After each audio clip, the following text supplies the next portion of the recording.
How long was that out? If I would be a player, 6 weeks, but I'm not. So, no, dear boys, so Bobby training, he looks good. Not ready for the game, but is doing more and more. So, waiting for him joining team training again.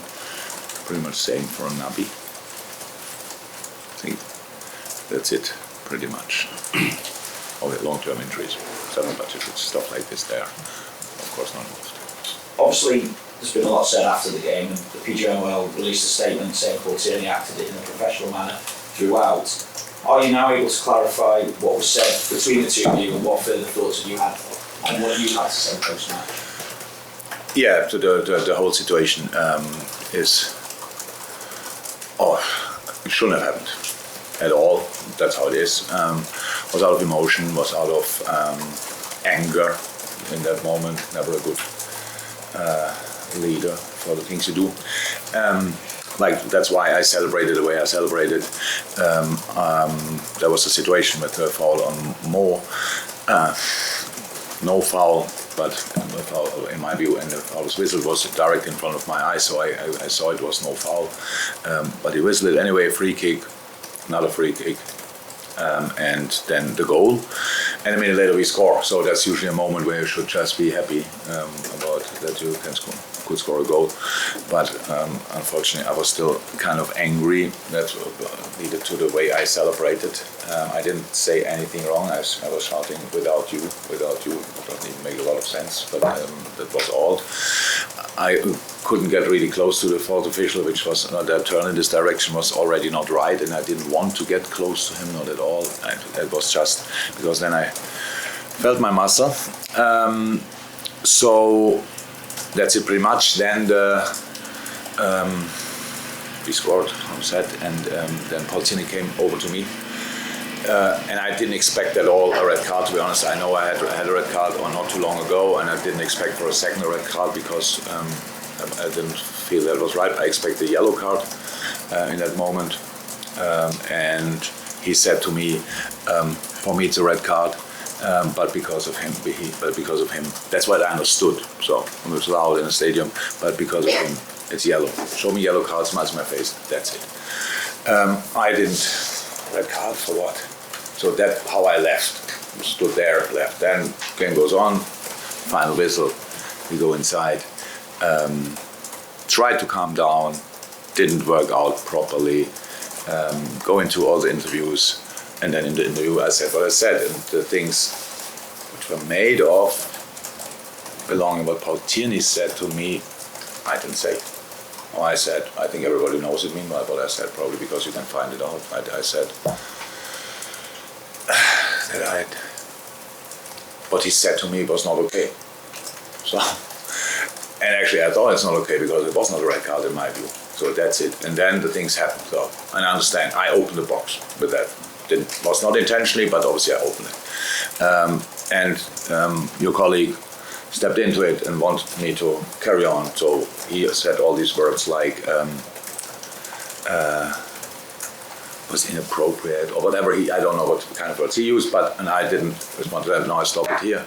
And maybe I should have said in that moment just, okay, he said to me it was a red card, and I didn't think it was a red card, stuff like this. But then from that moment on, I realized I opened a box which I didn't want to open and stopped talking there about that. And that's one of the things what happened.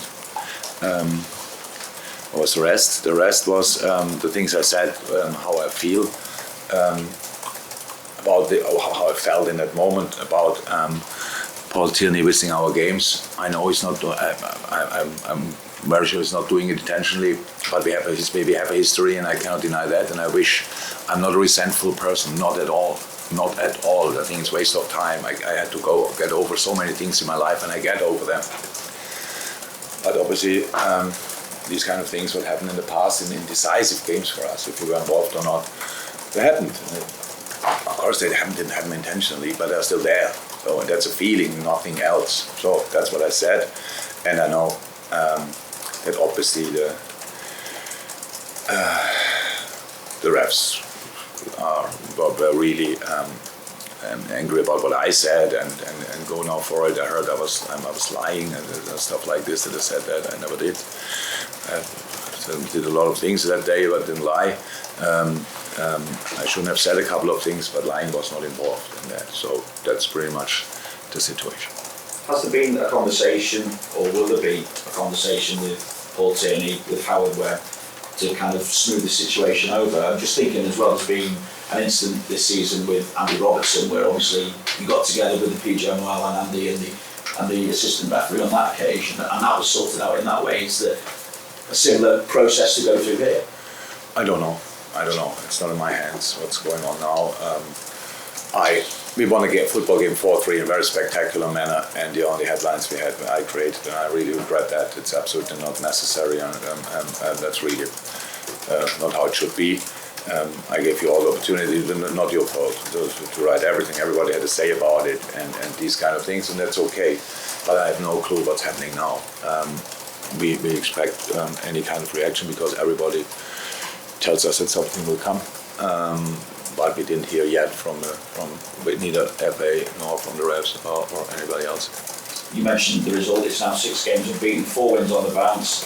What level as a team do you feel you're reaching as you continue to ask the question of those teams above you? We don't do really because they win their games as well. So there's nothing changed there. For us, important. I think the last game showed pretty much everything. Showed our situation, so we are capable of doing really good stuff. Meanwhile, really good stuff, liked it a lot, starting the game, stuff like this. Misunderstood the score sheet slightly, put the foot off the gas, wrong thing against Tottenham. Obviously, the game opened up a lot. We had still much more possession, but they had now really chances, crossbar, post, all these kind of things, scored their goals. So that we let that happen we were guilty for that. That we could turn it around again, all credit to the boys that they did that. That Diogo had that nose to realize what will happen and be in the best possible position to finish the situation off. So that's football games, but I can imagine that's in short turnarounds between the games we have to. It's easy to build that we want to, or clear that we want to build on the good stuff, and that was really good, and. To sort the things we didn't do well in football. 2 yards changed the world, and that these 2 yards we were too far away from pretty much everybody in these moments, and that's why everything, the whole game changed, and that's it pretty much. If there was to be a punishment, will you fight it? Will you accept it? Would it? I don't know. I to be honest, with all the things now, which made up, it's like I probably have to expect the punishment because I think the refs think that I question the integrity of a thing. If in a moment when I'm calm sitting here, I don't do. Of course not. But in a moment, I just describe my feelings. And if you go through the situations, there are some situations. It's no. Probably. Funny enough, the red card I received against City was pretty much the same spot, same player. Mo Salah involved there. Bernardo Silva, clear foul. Everybody probably in the stadium thought that's a foul. No, we don't whistle it. Carry on. Now everyone in the stadium thought that's no foul. Oh, we whistle it. What's that? So you see it probably. If it's on the other side, I don't see it. It's not that I'm in each situation a game on the tree. So and go mad or whatever. I cannot say anything about it. So we have to wait what they will come back with. 2 more, Diaz back in the team, scoring a goal. An emotional moment for him. Yeah. What are your thoughts on that? Great, super. Already the game before when he came on, it was. A really nice watch. We gave him now hopefully enough time that everything can settle. So he's in training for a while, started really well in training, and then how it is after long-term injuries, you can see like the power level decrease slightly, and then they lack the sharpness here and there, and that's where we just let him be, let him go through this, and so now we picked him first time for the first lineup, and it was top. That he cannot play 90 minutes was clear, but for long spells, and as long as he was on the pitch, he was really, really strong. So very good news for us. Can you give us your thoughts on Fulham? It was a fantastic game back in August. What are you expecting from them? Fantastic game from Fulham. I thought we were fantastic as well. I can't remember that, but maybe we were not there. So, yeah. Great season, unbelievable football. What Marco was doing there. Last year we were in London when he became manager of the year from the Championship. Congratulated each other. So a super colleague, a really smart guy. What he did there, unbelievable. Now still performing, but the results are not there anymore. As much as before, maybe. Injuries now, but the way he sets the team up, the way they play, the players they brought in, super interesting. Build a really, really, really good side, and so yeah, we will be aware, or we are aware of how good they are, especially if we let them be, and we have to make sure that they cannot be at their best. That's the first job to do. Jurgen, on the face of it, it's every manager's dream to have the array of attacking talent that you've got at your disposal at the moment. Mo Salah, Cody Gakpo, Diogo Jota, Luis Diaz, Nunez, Roberto Firmino coming back from injury.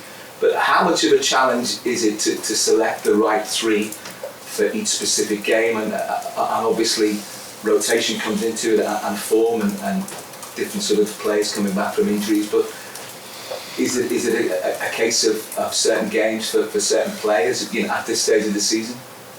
I never thought it was a real challenge, to be honest. If you have only 3 players and you want to play with 3 strikers, then it's pretty easy to line them up. Of course, if the 4th one, and you have to make decisions. If the 5th one, you have to make decisions. That's what we do. That's not. I wouldn't say that's a challenge. That's just a job to do. And in our situation, Bobby is out, and Diogo struggles. He got in the West Ham game a knock in the back, his bruised rib. Could not train before the game, but could play without injection or whatever. Could play, but got another knock immediately when he came on. So maybe you might have seen the celebrations of Diogo. He was sitting down pretty slowly. So didn't train since then. So that's one. It's a doubt. We asked about injuries. Forgot that. It's a doubt at least, but I hope he can recover until tomorrow night. Apart from that, it's a normal situation. Of course, you need more players than you have positions, and then boys have always the possibility to show that they should start, could start, or whatever. And I have to make decisions about how it would fit the best for the specific opponent. Sunday's game showed the good, the bad, and the indifferent from what we've seen through a lot of this season from Liverpool. But to establish a 3-goal lead and then, as you mentioned before, take your foot off the gas, is that a need now for the players to remind them, because they've done it so often in the past that you just cannot do that? I think actually we more often didn't do it. We put the foot off the gas more often than the other way around, but yes, from time to time it happens. I think the main problem was that we were that good in the first part of the game that it just put us on the wrong path. So pathway, that's it. That's how we go, and forgot what we had to do, that we got in these good positions, because the way we played was absolutely exceptional in the beginning. How we controlled it. Everybody saw the setup of Tottenham, pretty defensive, going for counter-attack, and in these first 15-20 minutes there was not counter-attacking, nothing, because if we lost the ball we wanted it back immediately, and we kept playing again. So I would like to let the positives outweigh the negatives, to be honest, because it's just more important. The negatives were obvious as well, but we didn't do right, and that we have to do that better is clear. But the good stuff I wouldn't take for granted, because it was exceptional, and that's what we have to do again. Because what I said, this is the start for something new, and that will not stop at the last match day in this season. It will have to continue next season, and that's why I take what I get and work with it. But the first part was that good that I was really pleased with that. Diogo. Hi. All season there's been so much outside noise surrounding the team and how they're doing. Are you confident that this latest noise that's been generated from the outside won't affect performances or players or anyone? What outside noise? Well, obviously the headlines that have all been created over the weekend after what's happened with you and the officials, and there's a lot more scrutiny on you and the team, or there will be, I think now. But they've Because the thing I did, there will be more scrutiny on the team. I think there's more scrutiny on you and the club in general. But the players have dealt with all the outside noise. Yeah, but that's now. If there's one good thing, I prefer much that I'm in that situation than any player, for example. So we will see that, but I can't see that will now have any influence on the team. So that's it.